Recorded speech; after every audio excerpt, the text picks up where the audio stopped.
गुज़श्ता रोज़ चीन और भारत के दरमियान मुतनाज़ सरहदी इलाके लद्दाख में चीनी अफवाज से झड़पों में भारतीय फौज के कर्नल समेत 20 फौजी मारे गए।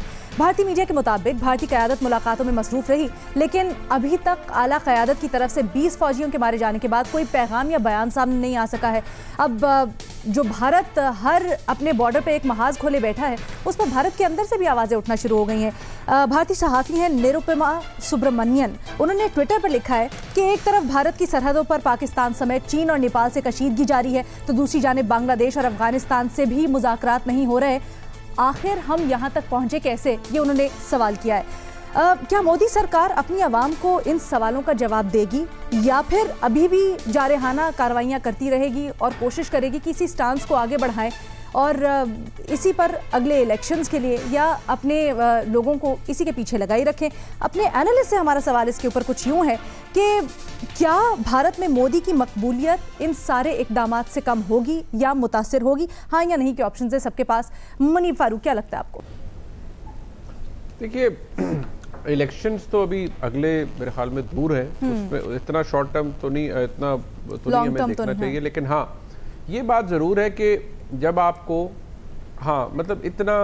जब आपको दूसरी दफ़ा हुकूमत मिल जाती है और भारत जैसे मुल्क के अंदर जहाँ मोदी साहब ने एक अपने जो टेन्योर था उसके अंदर एक चूरन बेचा, फिर जब वो आए और जो उनका देरीना ख्वाहिश थी उनकी, ये जो उन्होंने अपने कॉन्स्टिट्यूशन के अंदर तब्दीली की, स्टेटस तब्दील किया, स्पेशल स्टेटस ख़त्म किया कश्मीर का, ये वो तमाम हरकतें या बातें थी जो वो ऑब्वियसली जो एक उनका पूरी मोटिवेशन थी उनकी सियासत के पीछे, वो ये सब कुछ थी और उन्होंने एग्जीक्यूट किया।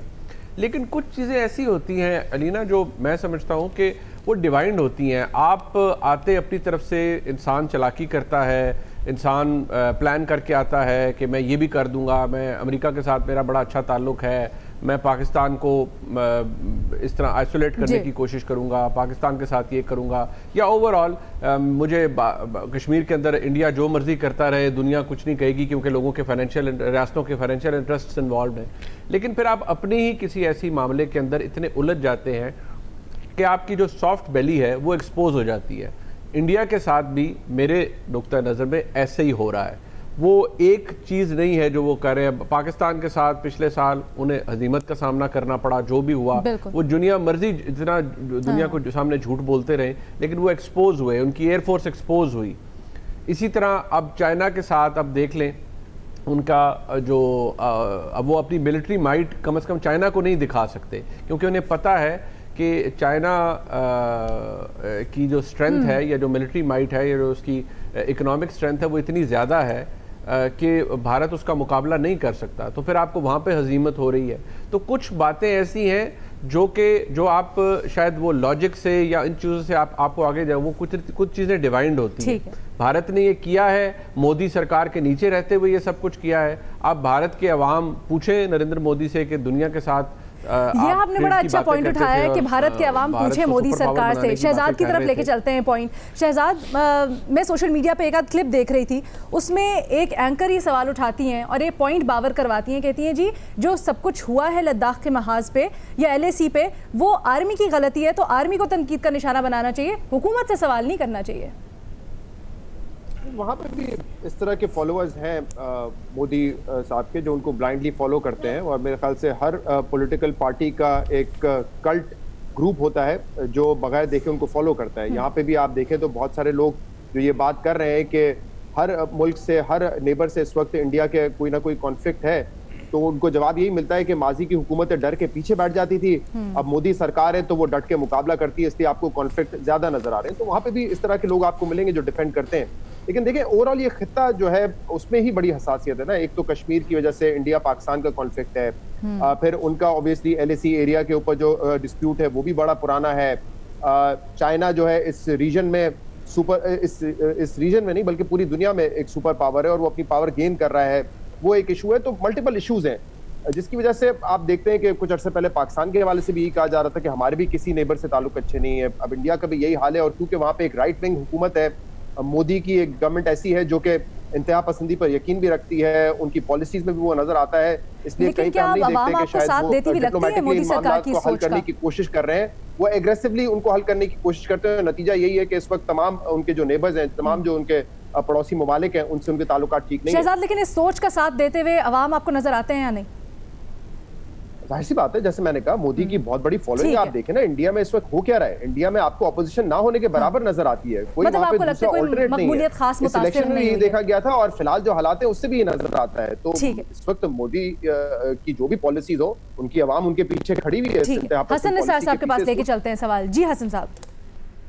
सबसे पहले तो जी मुनीब साहब ने बहुत खूबसूरत बात की है। इस तरह के तज्जियों में अमूमन ये इस तरह के एंगल्स जो हैं वो मुकम्मल तौर पे नज़रअंदाज कर दिए जाते हैं।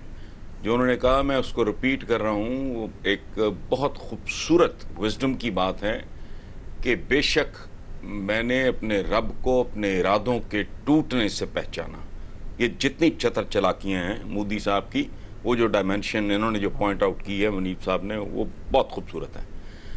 अब आए आपके सवाल की तरफ, तो याद रखना आपके बर्रे सगीर बुत परस्तों और शख्सियत परस्तों का खित्ता है।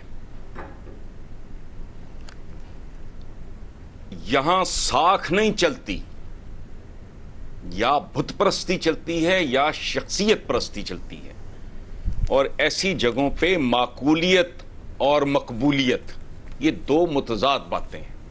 सो जो बिलीव करते हैं, जो फॉलोअर्स हैं मोदी के, वो जो मर्जी करे, झक मारे, हमारी अपनी तारीख यही है। वो बुत परस्त हैं, हम शख्सियत परस्त हैं। सो हम लोगों के रवैये मियाँ दे नारे बजनगे तो पुट्टा जिंदा है और फलाना है, मिला मुला कुछ नहीं, किसी को कुछ नहीं मिला। जिसकी सुई जहां अटकी हुई है वहां अटकी रहेगी। ये इस बदनसीब खित्ते की सबसे बड़ी खासियत है। Thank you. ठीक है जी, इरशाद भट्टी साहब। मैडम शेख, वो एक गाना है, वो क्या उसका पहला मिसरा है कि चुप चुप बैठे हो जरूर कोई बात है, पहली मुलाकात है, पता नहीं पहली मुलाकात है कोई। आप अपने ऊपर अप्लाई कर रहे हैं या किसके ऊपर कर रहे हैं? ये मैं अपने फेवरेट गाँव मूत्र प्रधानमंत्री मोदी जी के लिए को सुनाना चाह रहा था कि चुप चुप बैठे हो मेरी जान, जरूर कोई बात है। 36 इंच का सीना था मेरे महबूब मोदी का, गुजरात का कसाई था, छुरी हाथ में थी, धोती पहनी हुई थी, मकबूजा वादी का हिटलर था, सर्जिकल स्ट्राइक का बादशाह था, और दुश्मन को और बड़ी बड़ी पगड़ियां पहन कर वो झूठ बोलता होता था अपने जलसों में कि सिकंदर आजम आया था और हमारे आबाओ-अजदाद ने उसको मशवरे दिए थे। दुश्मन को तहे जमीन से निकाल कर, तो पताल से निकाल कर मारने वाला मोदी, अमेरिका इसराइल की गोद में बैठ के मर, खित्ते का चौधरी, और हाँ वो कटी मूछ वाले जनरल बख्शी का हीरो, और तत्ते तवे पर तड़पते मीडिया का गुरु। मोदी जी, ओ पांडे जी, ओ मेरे गब्बर सिंह, वो फिल्म देखो शोले, और उसमें और फिल्म देखकर फिर पूछो कितने आदमी थे, कितने आदमी थे। फिर ये उसके बाद ये भी कहो नमक खाया तो अब गोली खा, 20 मर गए जालिमों, कर्नल समेत, और कोई खौफ कहा नहीं था जहालत के खिलाफ जंग करो, गुर्बत के खिलाफ जंग करो, बेरोजगारी के खिलाफ जंग करो। अब ठंड पड़ गई। पांडे जी और मोदी जी, आखिरी गाना फिर आपके लिए, वो है ना, और मेरे मोदी तेरा तो झुमका गिरा रे लद्दाख के मैदान में। ठीक है जी। मजहर अब्बास साहब, ये जंगी जुनून आखिर कब तक चलेगा? देखिए, दोनों जगह तब्दीलियां आ रही हैं, और मेरा ख्याल है शख्सियत परस्ती के ख़िलाफ़ भी लोग उठे हैं और बुत परस्ती के ख़िलाफ़ भी। गांधी को बुत बनाया हुआ था ना, आज कहाँ है बापू? कोई 60 साल तक जो है वो कांग्रेस के साथ पीछे जो है चले जा रहे थे। एक तब्दीली आई है, वो अच्छी तब्दीली है ना। सर सुने तो, पहले बात तो सुनने सर। अच्छी तब्दीली है, बुरी तब्दीली है, लेकिन आज गांधी के फ़लसफ़े के ख़िलाफ़ एक रिवोल्ट हुआ है, चाहे गलत हुआ, लेकिन आज गांधी को रिजेक्ट किया, और मुसलसल रिजेक्ट किया, और भरपूर अंदाज में पब्लिकली रिजेक्ट किया गांधी को और नेहरू के नैरेटिव को। पाकिस्तान में क्या हुआ? पीपल्स पार्टी पंजाब में उसका गढ़ था, फारिग हो गई, सिंध तक महदूद हो गई। आज पंजाब में पीपल्स पार्टी को कैंडिडेट नहीं मिलता, तो पीपल्स पार्टी का जो स्ट्रॉन्ग और भुट्टो का जो स्ट्रॉन्ग फॉलोअर था वो नहीं रहा उसमें। नया भुट्टो आ गया। नहीं, जो भी है सर, लेकिन वो नया भुट्टो सिंध तक रहा ना, पंजाब में तो नहीं रहा ना सर। तो वो जो आप कह रहे हैं कि जी वो उसके साथ जुड़े हुए, नहीं जुड़े हुए, तब्दीली आई, वो इमरान के साथ चले गए, वो नवाज के साथ चले भाई गए। एक बुत सर एक बुत की जगह दूसरा आ गया। नहीं तो एक नहीं, कहाँ आया कहाँ सर? उसको उसकी वो फॉलोइंग है क्या जो भुट्टो की थी, जो बेनजीर की थी? नहीं है ना फॉलोइंग। तब्दीली आती है। आज कांग्रेस नवाज शरीफ कांग्रेस क्राइसिस में है ना। उसके बाद नवाज शरीफ का बुत आया। नहीं वो भी खत्म हो जाएगा और हो रहा है खत्म। तो ये इसमें वक्त लगता है चीजों में। और नवाज शरीफ तो 80s की पैदावार है ना। और भुट्टो तो बुत बदलते हैं ना सर। यही तो ये सर शख्सियत, लेकिन शख्सियत की वो पॉपुलैरिटी नहीं रहती जो उस शख्सियत की होती है। गांधी के बाद कोई दूसरा गांधी नहीं आया, भुट्टो के बाद कोई दूसरा भुट्टो नहीं आया। नाम उससे रखने से कुछ नहीं होता, लेकिन एक पॉलिटिकल प्रोसेस जब चलता है तो उसमें तब्दीली आती है, उसमें चेंजेस आती हैं। वो पॉजिटिव भी होती हैं, वो नेगेटिव भी होती हैं जी।